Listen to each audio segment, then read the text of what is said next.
İlk ay 4.90'dır. İkinci aydan 6.90 standart paket üçün.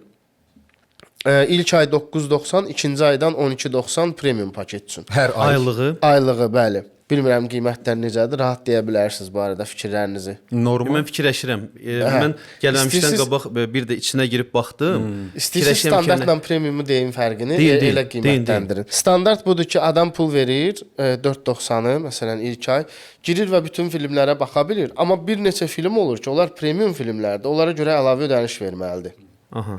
Məsələn, Tağıyev filmi bizə gəlsə premium film olacaq və s. kimi. Premium istifadəçi isə premiumun aylığını verir və bütün filmlərə baxa bilir əlavə ödəniş vermədən. Bir də üçüncü paket var. Tək-tək baxacam paketi. Tək-tək ödəniş. User girir, istifadəçi girir və yalnız bir filmi seçir. O filmə görə 2 manatdan 7 manata qədər dəyişən, hələ 7 manatlıq filmimiz olmayıb, əsasən 2 və 5 manatdır. 2 və 5 manat arasında dəyişən bir rəqəmi bir dəfə ödəyir, 12 saat ərzində onun üçün açılır film, istədiyi qədər baxır və platformadan çıxır. 3 növ istifadə edə bilir platformanı yəni.